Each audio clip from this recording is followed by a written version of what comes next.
Wednesday morning, I'm more about Badwam TV show, Badwam, Ahosepe Jumadi Suni, World of Entertainment, near a chair good fata when no sumuno, Jadibi a sumo style be meeting the Sandra or Heming Ametiwa, a Jumay Adom, Entertainment, I may a Ghana for Chimoa. When you start sending, where do you die or your guy? Sister Sunday be a guy. I'm the guy's queen. And while I mama quite more yet chill up with you, pal. Hey, scattering nation, most Catania man up. Oh, teacher for it, I must say. Frank, Bonsema teachers. Hey, and wow. Big shouts to teacher Nibio, Cheche Nibia, and a pair will hear me. Say, you manning and easy. And can teachers, sir. Or much share scratch for no nursery KG1, KG2 class P1. Nyame enhye teachers amenti ase o ma teachers no kwatenten because say ye handle baako mienu miensa yeti bom no cheche ni nkwa class baako no handle nkwala be 20 30 sabon sema teachers for you. Big shouts come auntie Sewa, auntie Teresa, just say Prince, say Herbert, DY Academy. Any teachers for bia minimum amambo din. Nyame nhia na munye na mumie school no wate ye besre mo fa date ne mranim na nkan kwala ne den enko ye ntoa ensem no eso na nra dollars esunye e wo social ne so abusia person crofo kama man ni mu ayadi o man ni mu ayadi obi se wubuo ne girlfriend birthday girlfriend so so ye actress sini twani wo mon se mama me se wa. Yeah, we are very coded. We are very coded. Na minim ne ya we no. Ebeda social, e se obi e ka comment section ye nkofo ko ebisa na adwuma ben na boy ne ye na me say eh. Na ntimo de obi ntimi ngina ni in peace. We can celebrate our birthday in peace. And us ko bi say adwuma obi e. Hey. Ghana Tourism Authority for. And na we e for. Mommy ehwese ne ekọ enti boy no or arrive in Range Rover. Na I want no more comments nim say oh your Game Boy na oh na patch your Game Boy there obi like Game Boy na chese me mentiasi you nti mo amotro e mo meche mu because obi girl obi he's a Game Boy na am say game yo me mo ho na ana antochi ye nti de ko ye ni bonsema birthday girl you making it rain. I don't know. Met one sem so real quick. Met twice me sure so who video be. It was social, but one I say. I jump to 4 black sheriff or co perform or you mat. Now I'm saying in the course of performance, ne bufu ma o free stage once a squad dinner the camera did dinner chi. Ne be more as usual. Comment Readers Association cry. You could pay more as you want for trot nam say the mammy chemu. Apparently no Blacko ye booking no school who say on me performing. Or performing no out of excitement no. A ka kete ka buy be ye electrocute no ho. And a Blacko buffet so mo be a wo emoja medan instant no be free ase. Ti wo video na ne tintin tie twa so tia. Electrocution and KS no and a brand no e free ho to hu video na pa chohwebra na de na esisi ho no stay away asembe kra ni ukosho izo kwatare dade no hwan den wo yakotre ye be ye color party ola bawo e wo Legon Botanical Gardens 28th of September mesrewo oba Legon Botanical Gardens wa e wo se wo ma ho kwan make can to show you jiwani color party na ya ode hu tin fife wo num you fresh na akotare dade ho ochina nko Adom FM asema beto yi mesre mo a muko show a stay away from dade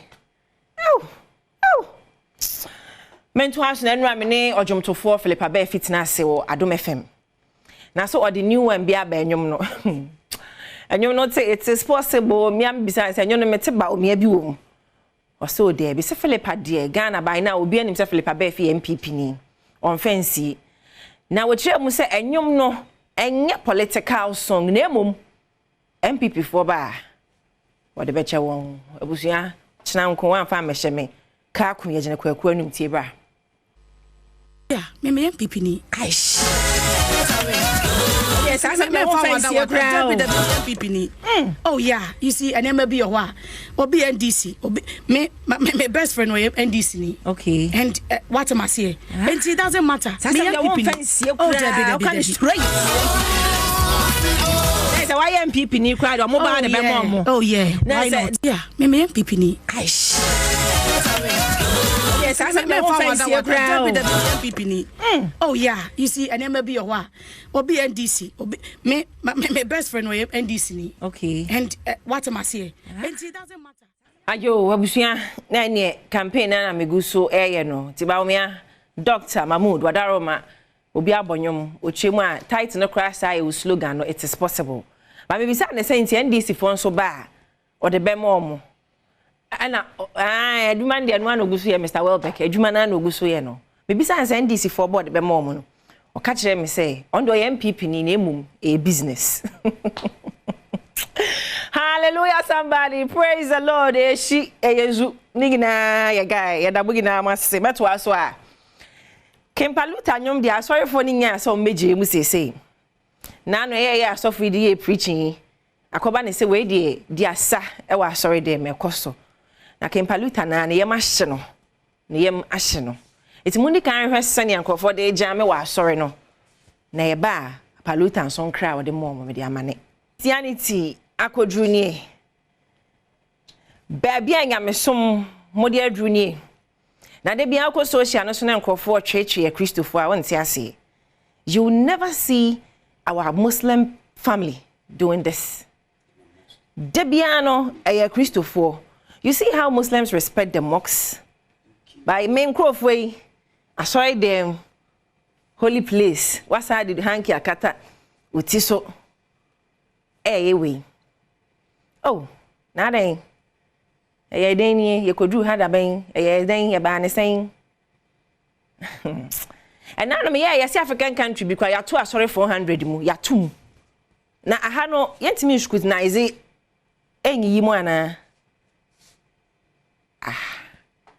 a ball ye fanya me ni agrosa I really ball untimi fa Christ e media agro it's enough adan ade achi bia obi apese oye bibi twetwe Yesu na no Olympics no makoye the last supper and no ba me krom so ugina ho ye owo sisifia ne bi Kempaluta onu ehu ikwa ne ye mahye no was make nobody write apology letter come again oh eh say enano no asori ne de koto onyom no kofo bi de letter bi bae say omo pacho say ni say ti Kempaluta chema we no mo amakwa akoto aye praises and worship so sisi Ezekiel prophesy to the yesu Sunday school no ye be so sisi a and they serve to praise the Lord there is a boast standing boast na there who so sisi no asori so sisi fia ho ye be hwa asori no ye be campaign ti Kempaluta den kra and amanemo it's not cool cry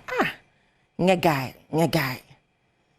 ansa no bi ba be na sister Sandy me pa cho wo ba be sister Sandy we are kronkron afabo ebo na ekram dada ba menye kronkron metimi ato we fight for Christ what abna kokon so nam no so no hu de oye ne ho ade achi bia ba ya ne ma elin release e ka men kokura anka obi akra anka na asem because ade achi a nanu mi hu no balu yi on de shi nanu mi hu ne tema pass ana akra no ehu balloon friend hot balloon sana ba ya ni hu no hot balloon happy balloon na ba ya tunkra ato amabusuafo ebia na ma busy ebia mo hu ye ba eda social no ya we na de konti aye bone se pese mo hu mo de hye no baby abedru is she deteriorate mo me hwe asema making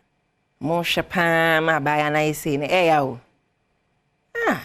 aye kwa yenye na busuafo kwa eti echi kwa na edi areho nti ne maame wen ne papa wen ne wofa bi wen ne sewa bi wen oni siblings ana ya mo fesa abaya no ade achi bia odi bi foforo to ho such an intelligent girl mo hwe no Mom penso mo me enka ne go found me ne fa ne nkoto asylum. Mo hwe na mo abusua no mabre na mapona. Ka go found me yetimi bie mo isha say within 24 hours ne raise. Ti mo nye ya mo de mo fa letter ne mreke kese ye go ahead. Na ye nko bie go found me. Abna kokko found me. Ade a chekwa mo ma me kasa kra dodo. Mabre. Wati sa akode de asempanam. Ye kan Chalewote festival ya shase. Ya shase juada no etwemu akosi ne kwasie. Makasa mu nhia me ne me team no. Team Ahosepe Adom TV. Over the weekend no ye beba ho. Because ye media partners Joy Prime, Joy News, Joy FM, Adom TV, Adom FM, Adom Online, Joy Online. And multimedia affiliate stations ni na no. Jenny Ateche powered by Joy Entertainment. What I say Chalewote ebekoso ye beba honom. Sa akwadie abeka no kre. Asem we asem bia makada. But as usual Ghana for the monye say mo de flowers be maye. But maka say obi a mo trumpet na me amebo me trumpet. Adom FM. In fact Frank Boma Adom FM. Station na mu hunu sa no. Adom FM na mu hunu say na ye mu bi kura nketenkete ye nya so tena kasa no. Enye station ketwa. You are running over 30 years. Na sa 30 years no emu stars a Adom FM agrumi. Me nim dwum to new organ e bia new school idea. I one pass it through Adom FM Kasahari levels. Bomaye, we are the legends. And then Adom FM abokwan na to obi bi. But they be ameka give us our flowers and give us our respect. Because multimedia group now when say no. Enye joke. Eti obede ono anka say bie nanum aka asem we. No no so obede de Kasahari de. Omo fa so a. Enei asema wo ka che ni. My honor today by your side, and I go come on, stop right there. Hey, what be the giant? I know to me. Look, have you ever the best see Sunday we're calling on the so because I can't wait to see, man. Me tell you, I'm so because I don't know. I go to TV. You say, "Uti bushi na bibi shabo ho anye bu se den twedam sanya sasem bi krampo na wo ka jaipe baby farm go so fast one say be chide bakwa wo body bibi nam na wo de da me da se won kaje ento fam na tam eyi ntuma wo sadaka wo de na mom de obepam banti kuresi wo a wo panyini mu a yese tam ko jam geja wo ni jere wo ni ba wo ya ankonam asem ni sei na to ko abna ja bo aka wo bodam geja ni mpo bebe yesi wo bia ntwen na George ba wo de wadwen kwa ko si wo so daye na wo ko heaven na me hu nyame wo nya akopon not ponko so no pe anana bodam no abofo na why hu me pe me gina ye no se crash bra asa me ni mo baby me na me bo wa na me bo a me ka se an na onyankopon wa ka bibi na bo se ntwebechi ma ni nyina wo ti e ya mareho me bo hu ti me ko machi di bufu ye pe no tam da do ato wo mani na wana me ka se na nyankopon na sa no tie e na bo se an ne pe se mo fini se na me ya wo ne tie Ghana Ghana for the last of the jams. Ghana for the sound station. Who me fans are any different. We will be a pekasa, but me who say it doesn't move me and also who me are different. Inti men can me who say na cannot. Me the day I'm planning for the mayor, but me do stage and I also enjoy the first time. I don't FM for and then this start on the bar music industry. Right. It's why. I say yes, yeah. Unim bibia, obianitia, obiani sakode from Adom FM. Right. It's ye bibi na se men kan de anya yi. Right. It's ne meba ebe obi sakode asem tia na rem. Me pato tia na rem wo sakode asem rem. Thank you guys. And this sakode bar music industry. Right. Yeah, but me do stage and I also enjoy the first time Adom FM for and then this sakode bar music industry. Right. It's why I say yes, yeah. Unim bibia, obianitia, obiani sakode from Adom FM. Right. It's ye bibi na se men kan de anya yi. Right. It's ne meba ebe obi sakode asem tia na rem. Me pato tia na rem wo sakode asem rem. Thank you guys. And Sunday calling on a bit resort. The last of all the jam. Thank you guys. Yeah, Ahosepe. Sakode do say. Siabusia wasumu a. In fact, Boma Adom 106.3 FM station a groomy rappers a groomy presenters. Almost all the top presenters you see in Ghana now will be for Adom FM. Big shouts to Brad Penny, Abeku Santana. Na obede.